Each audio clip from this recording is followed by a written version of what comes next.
नमस्कार मित्र हो, आपल्या चॅनलच्या एका नवीन व्हिडिओमध्ये मी मयूर पाटील तुम्हा सर्वांचं मनपूर्वक स्वागत करतो। तर आता आपण आहोत छान अशा कुळली गावात, जे कुळली गाव गुहागर तालुक्यात येतं आणि शास्त्री नदीच्या किनाऱ्यावर वसलेलं आहे। अशा सुंदर गावात आता आपण आलो आहोत। तर तुम्हाला नजारा दाखवतो। तर संपूर्ण असा नजारा, आता इथे झाडी वाढले, नाहीतर थेट इथून शास्त्री नदीचं, शास्त्री खाडीचं विहंगम दृश्य आपल्या दृष्टीस पडतं। ते बघा, त्या बाजूला शास्त्री खाडी आहे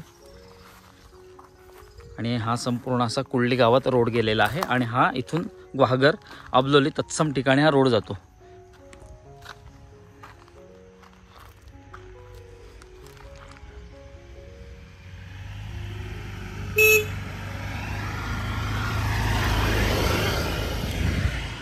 तर आपण फॅमिली सोबत एका ठिकाणी आलो आहोत। संपूर्ण असं जंगल आहे इथे। तर जंगलात आपण आलेलो आहोत एका विशेष कामासाठी। तर तुम्हाला दाखवतो, पहिला आपण तिथे जाऊया।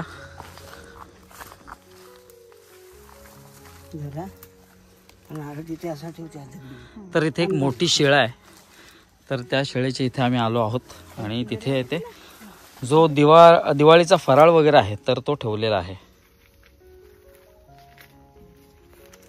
बाबा, आपण इथे का ठेवतोय फराळ वगैरे? एक आम्ही इथे सुरुवात केलेली पूर्वी गजानन महाराजांचं दृष्टांत होतं इथे। अच्छा, तिथे मंदिर बांधायचं होतं, पण ते शक्य नाही झालं मला, कारण सोमपुरा आणणारी होते ना इथे। जो गणपतीपुळ्याचं काम केला हा हा, त्याला आणला, त्यानं 2 कारागीर पाठवला इथे आणि मूर्ती ही काढण्यासाठी। अच्छा, तर ते 4 दिवसांनी तो म्हणाले ते आलेच नाहीत। मग ओके, मग तिथे वाघ बिघ आहेत। अच्छा, त्यांना बोललो मी आमचा बगीचा आहे, आम्ही असणार तुमच्या बरोबर, पण ते नंतर आलेच नाही तिकडे। अच्छा, हा नारळ ठेवला ना, हे ठेव। तर इथे थोडंसं मंदिर बांधायचं होतं पण ते राहून गेलं। पण इथे माझे बाबा न चुकता कोणता सण वगैरे असेल तर इथे पणती वगैरे लावतात, फराळ असेल तो ठेवतात आणि अगदी नित्यनेमाने त्याची पूजा करतात। आईला सांग, आई हे दगडावर टाको। आ इकडं मच्छर हे घे।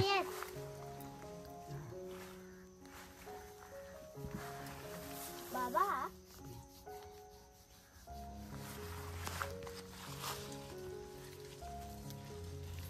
हा नारळ द्यायचा आहे का इथे? होय। तर नारळ देखील आणलेला आहे ते देण्यासाठी।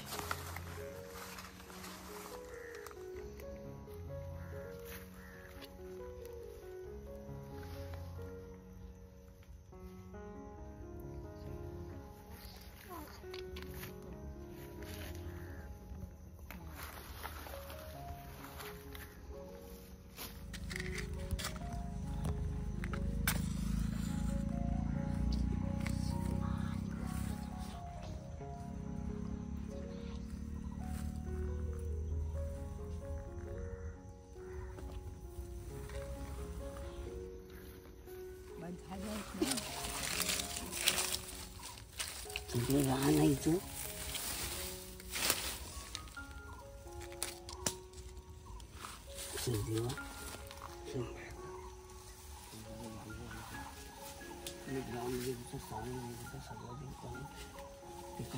बाग आहे, ती राखण कोणी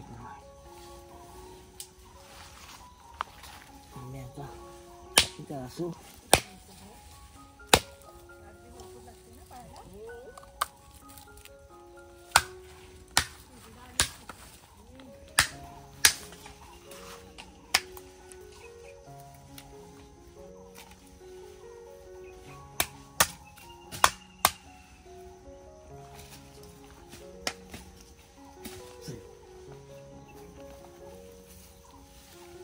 तर इथे दिवा प्रज्वलित केलेला आहे, म्हणजेच पणती लावलेली आहे।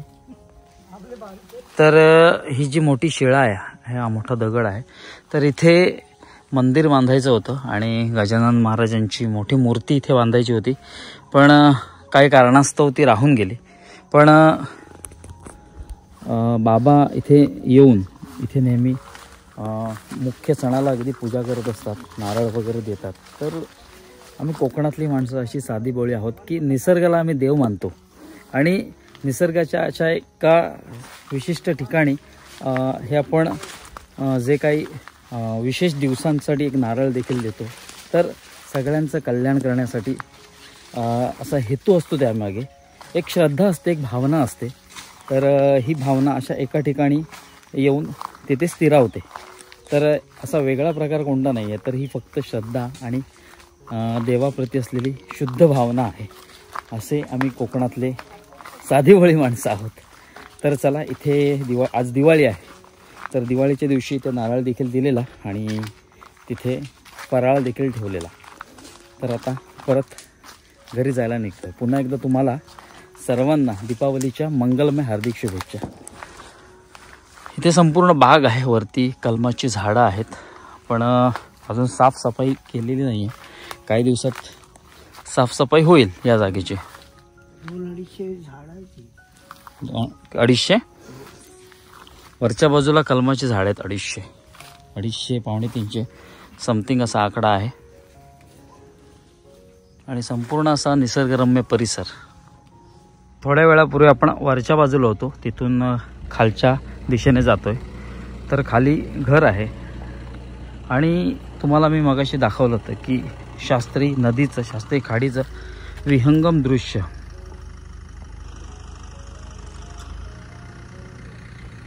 समोरच सूर्याने लालसर कलर धारण केला आहे.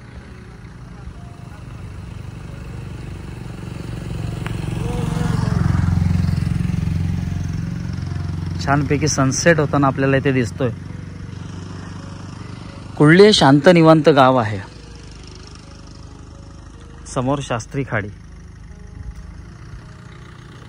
या खाडीच्या पलीकडे रत्नागिरी तालुका आणि खाडीच्या अलीकडे गुहागर तालुका असं समीकरण आपल्याला पाहायला मिळतं. म्हणजे त्या बाजूला रत्नागिरी तालुका आणि या बाजूला गुहागर तालुका. आता आपण गुहागर तालुक्यात आहोत. सुंदर असं कुळली गाव आहे, शांत आणि निवांत.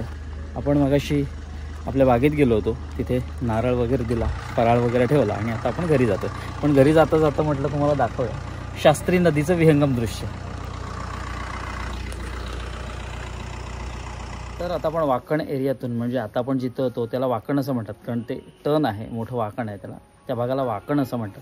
तिथून आता आपण घरी आलो आहोत. आणि ॲक्च्युली कुळली गाव आहे, माझ्या वडिलांचं आजोळ आहे. खालच्या बाजूला माझ्या वडिलांच्या म्हणजे बाबांच्या मामांची घरं आहेत. तर तिथे आता आपण जाणार आहोत. सणांचं महत्त्व ते हेच असतं की आता सण हे एकत्र आणण्याचं काम करत असतात आपल्याला. तर असं मी नेहमी सांगत असतो. तर त्याचं कारण आहे, आता बघा, आता दिवाळी चालू आहे. दिवाळीचा जो फराळ आहे तर तो प्रत्येकाकडे थोडा थोडा वाटण्याची पद्धत असते किंवा देवाणघेवाण करण्याची पद्धत असते. तर आता आपण आपल्या घरातला जो फराळ आहे तर तो तिकडे द्यायला चाललेलो आहोत, बाबांच्या मामांच्या घरात. तर आता आपण इथून खाली जातो. हे थोडीशी संध्याकाळ झालेली आहे. शूट कितपत होईल मला माहीत नाही, पण जेवढं शक्य होईल तेवढं दाखवण्याचा नक्कीच प्रयत्न करणार आहे.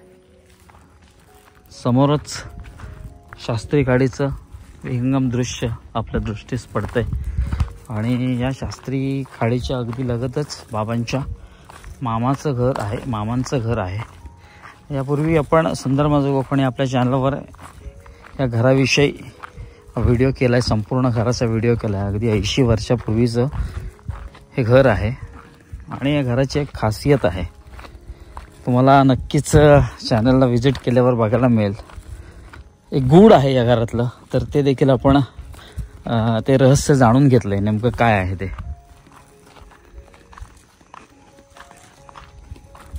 तर नक्कीच सुंदर माझा कोकणला जाऊन तो व्हिडिओ चेक करा.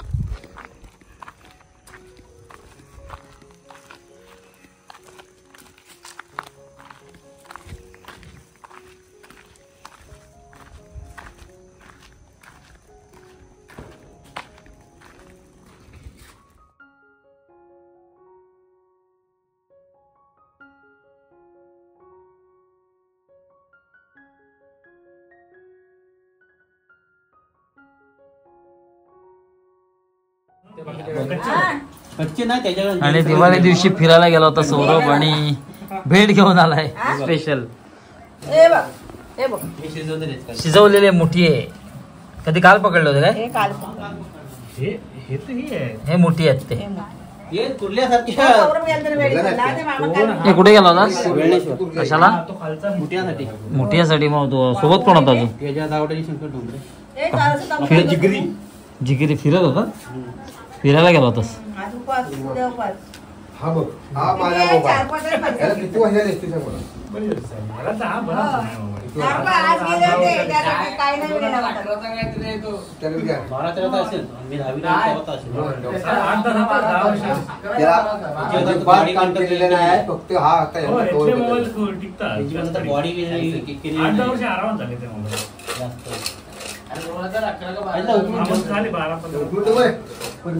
अरे किती वेळा आपटला ते काय तरी काय नाही एकदम मस्त. एक मोठी कुर्ली पण आहे त्यात. ए जा रितेश ताट घेऊन दाखवतो त्या.